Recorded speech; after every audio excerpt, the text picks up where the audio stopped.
All right, today we're jumping into one of the most mysterious and, let's be honest, visually epic chapters in the whole Bible, Revelation 12.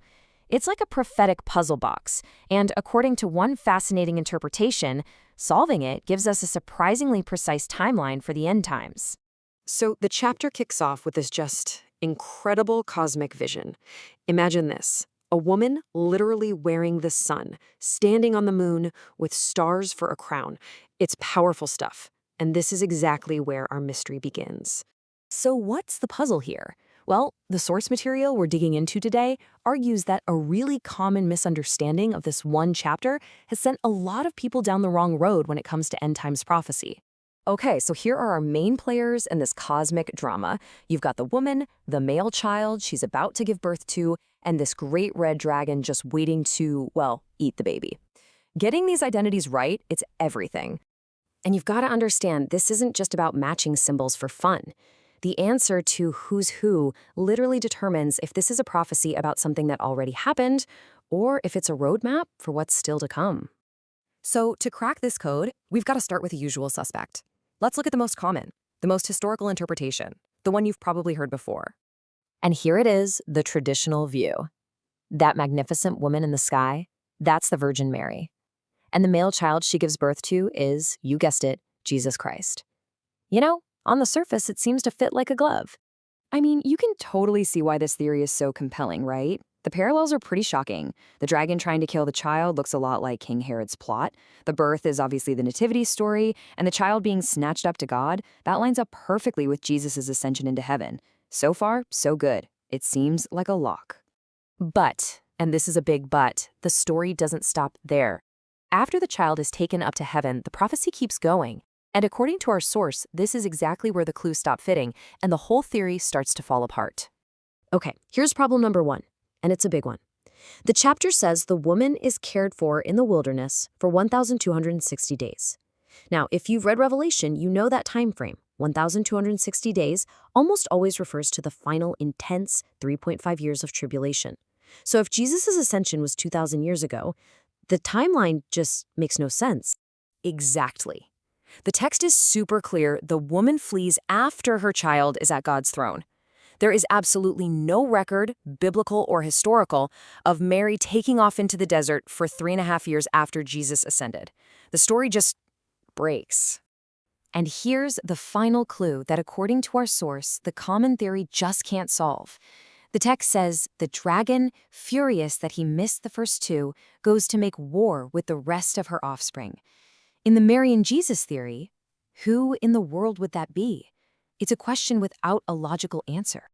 So when you put all these pieces together, the argument is pretty simple. This common view takes what should be a future prophecy and turns it into history.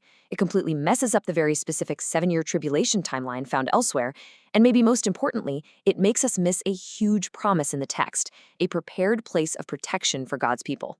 Okay, so if the traditional theory has some major holes, what's the alternative? This is where it gets really interesting. If the woman isn't Mary, and the child isn't Jesus, who are they? So get this. In this interpretation, the woman isn't one person. She's a symbol for a collective group, the body of prepared, faithful believers at the very end of time. The true church, shining bright, also called God's Israel. And the child? This is a game changer. It's not Jesus. It's a special group from inside the church, the 144,000 servants we read about in Revelation 7.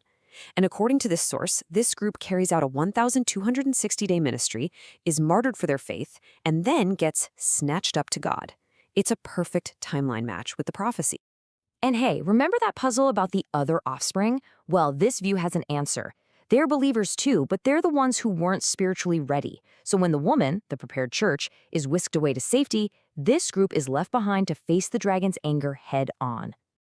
All right, so we've got our new cast of characters. Let's see how they slot into a totally different timeline for that final 7-year tribulation. It becomes much clearer, much more sequential. And this timeline is the heart of the whole interpretation. You see how everything pivots right at the midpoint of those 7 years? The 144,000, the child, they finish their work and go to heaven. And at that exact same time, the prepared church, the woman, is taken to a place of safety, and it happens just before the worst of the worst is unleashed on the planet. Now, it's absolutely crucial to see that these two events are locked together. They're not random, one triggers the other. The ascension of the child is the divine signal for the woman to flee. One group goes up to the throne, and the other group is moved to a safe haven on the wings of a great eagle, which is just biblical language for God's direct, supernatural, and powerful intervention. So what's the big deal? Why does any of this matter? Why does the source claim that this specific view is so important for believers to grasp right now? It matters because this timeline creates a huge fork in the road. It points to two very distinct groups of believers who will have two completely different fates during that final, brutal half of the tribulation. What you're seeing here is a direct parallel to that parable Jesus told about the virgins. The wise virgins are the prepared church, the ones who get taken to safety. The foolish virgins, well, they're the other offspring, left behind to face the reign of the beast. We're talking about a stark contrast here. Divine protection versus terrible persecution. And this really is the bottom line. The promise of this prepared place, which the source identifies using the Korean term yebicho, isn't just a warm, fuzzy spiritual idea. No, it's presented as a literal physical deliverance from the apocalyptic judgments that are coming. So for people who follow this interpretation, being spiritually ready isn't just a good idea, it's everything. And that really leaves us with this final thought, doesn't it? No matter which interpretation you lean toward, the mystery of Revelation 12 just shows you the incredible power of these ancient prophetic texts. For millions of people, this isn't just a story. It's a blueprint for the future that shapes how they live, what they prepare for, and what they believe is at stake, right here, right now.